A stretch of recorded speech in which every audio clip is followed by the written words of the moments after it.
Yes, boys, welcome back to the channel. Today, I'll be giving up my best bets for UFC Atlantic City. Really looking forward to this card, boys. We've been absolutely crushing it this year. We're up 60 units already this year. Yes, 60 units already, and 111.72 units overall. On this website right here, it says 79.29, but I track other bets right here, as you can clearly see, which I'll get into later on.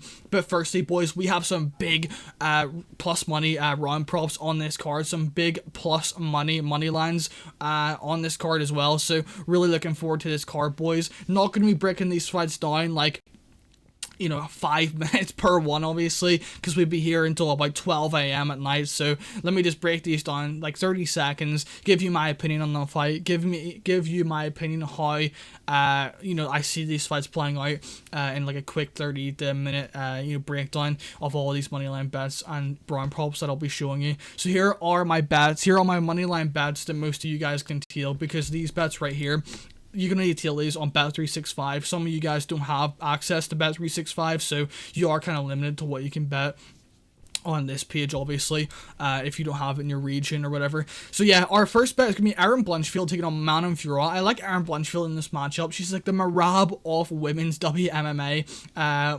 Women's MMA. Yeah, she's like the Marab of women's MMA. She isn't deterred about getting her takedown stuff. She'll keep on shooting takedowns. She'll keep on putting the pressure, keep on pumping the volume, get you against the fence, wearing you against the fence, and rack up points. I do think she's a very good minute winner. But so is Manon Fiorot, man. She's landing over 6 significant strikes per minute, I'm pretty sure.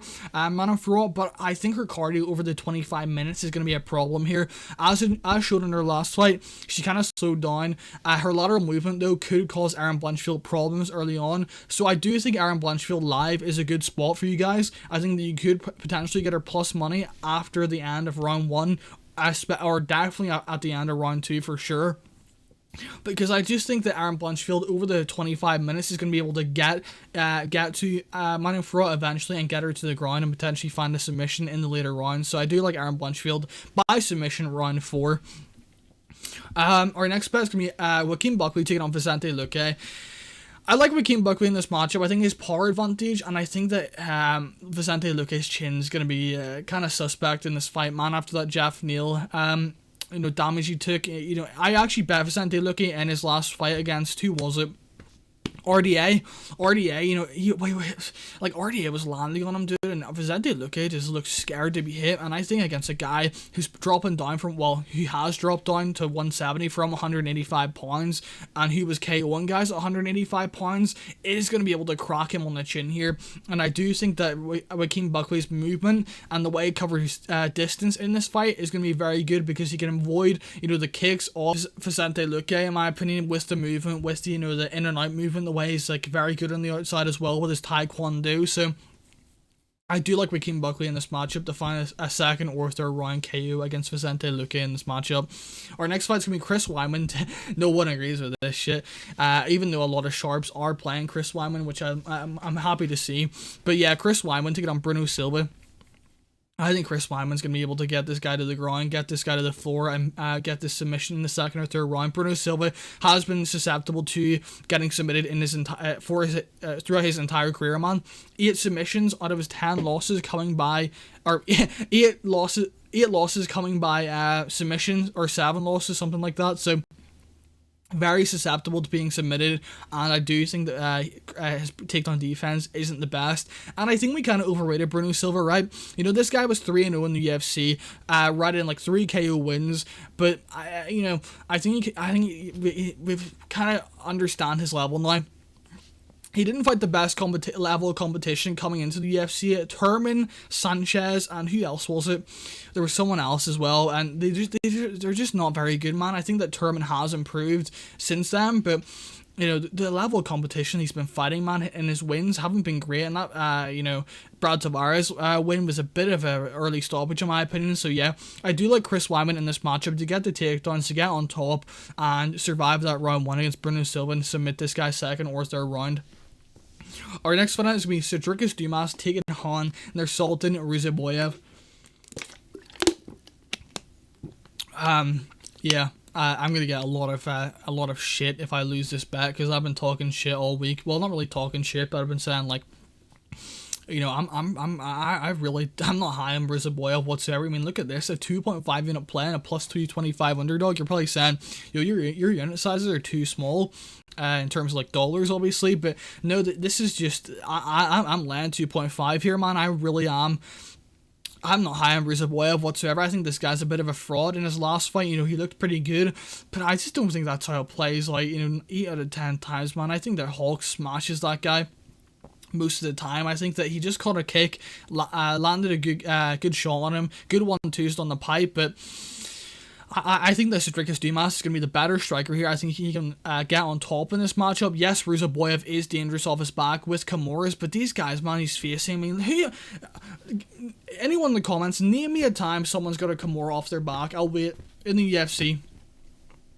Albeit, you're not going to find one unless you go back to 2007, or some nerd in the comments is going to be like, well, actually, it was back in 2000. Dude, you're not, like, at this level, you're not going to be getting Kimuras off your back. You're not going to be getting, you know, these weird submissions that this guy's getting. And I've been hearing guys that do jiu-jitsu, they've been saying, like, this guy's fights have been clearly rigged, and I do understand that. I mean, he's had 50 fights, basically, and he's only 30 years of age.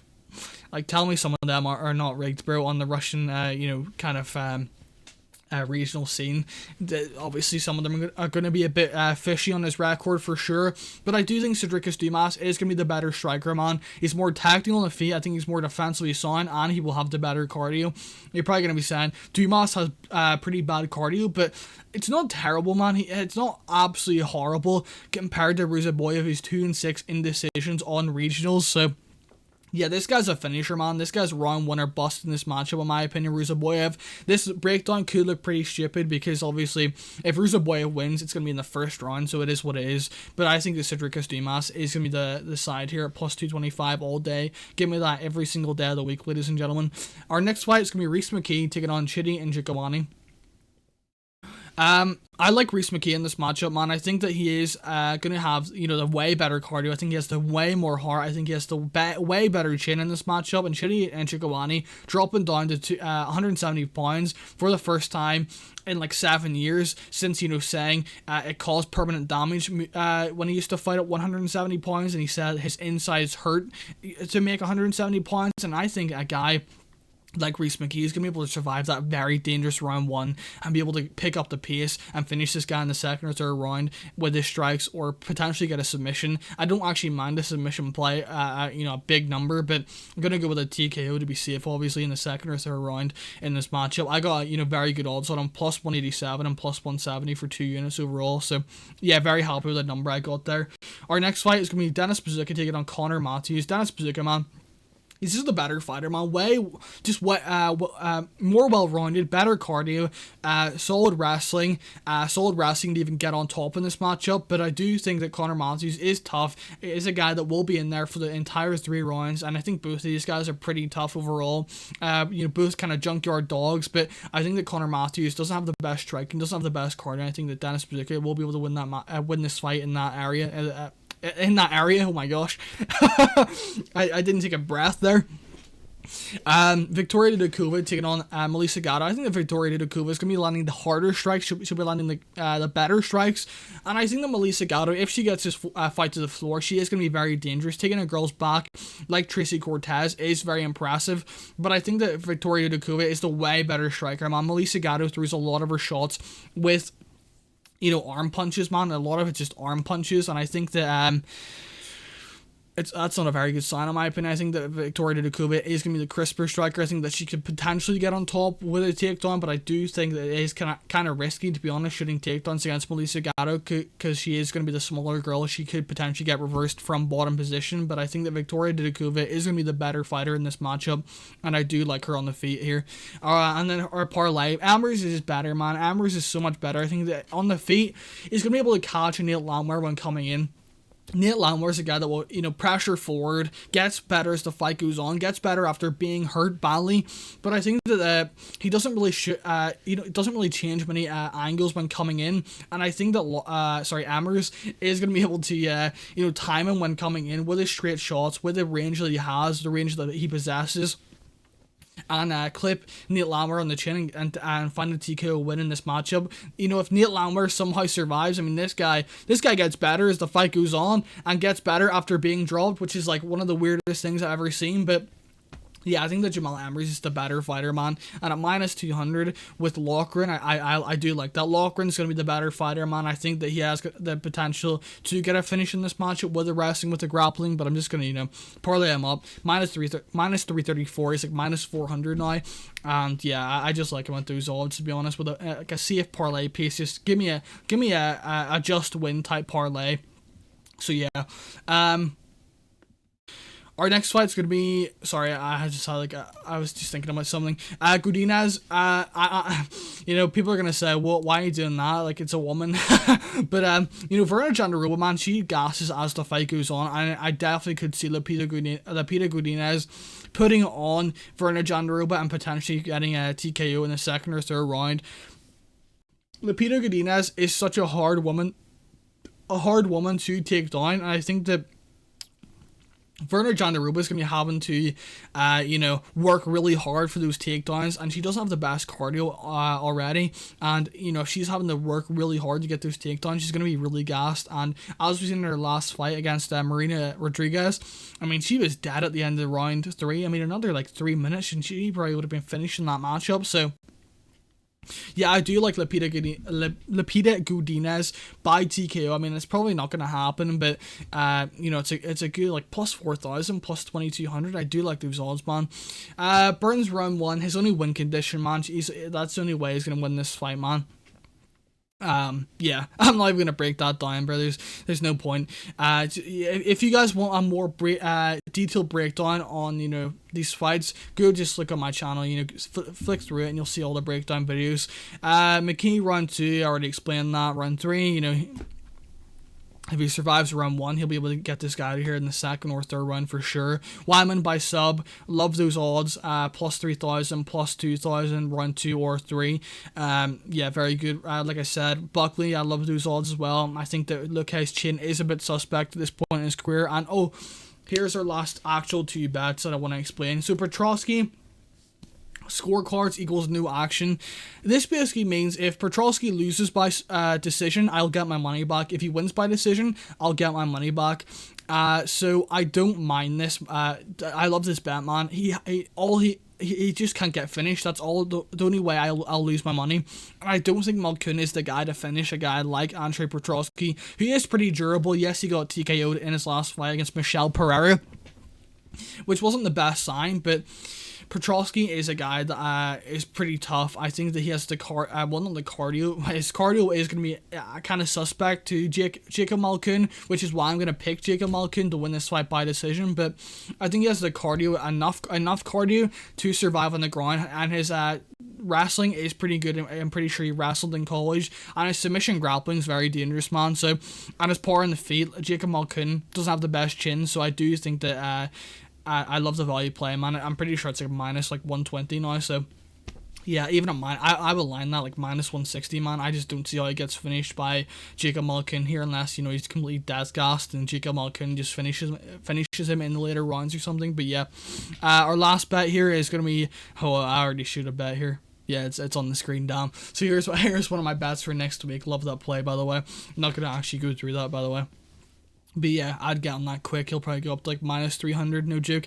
Yeah, Dennis Bazooka taking on Conor Macias. I think both of these guys are pretty durable, pretty tough. This will go over, in my opinion. From a stylistic standpoint, I do see a lot of grappling, wrestling, and I don't really think these guys have the power on the feet to hurt each other. So yeah, give me the over 2.5 at minus 150. I'd line that probably around minus 200.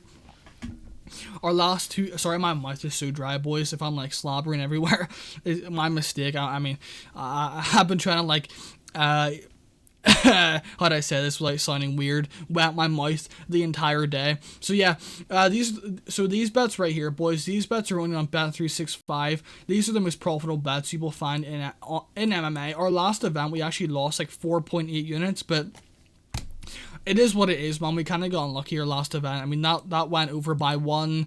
I mean, that just went over by miles, to be fair, but yeah, we kind of got smoked on the main event, but we did get unlucky, man. But like I said, these are the most profitable bets in MMA right now by far, and I'm not really worried about losing last week, because I will get it back for sure with these bets. Here are the bets. I'm not gonna go over these, by the way. I'm just showing you guys. These are the bets that I played this weekend. If you guys like them, the only bet I'll actually give out that has the lines actually move. By the way, you have to be fast with these lines. None of these lines are available anymore because these lines move very fast.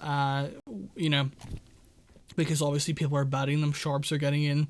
I'm not a sharp but I'm saying I'm trying to, get a very good line. I mean, none of the, for example, this is like 41.5. It's like 46.5 right now because people have been betting the over 41.5. So yeah, that's what I mean by the line has moved. So yeah, guys, there you guys have it. There was my breakdown of my best bets for UFC Atlantic City.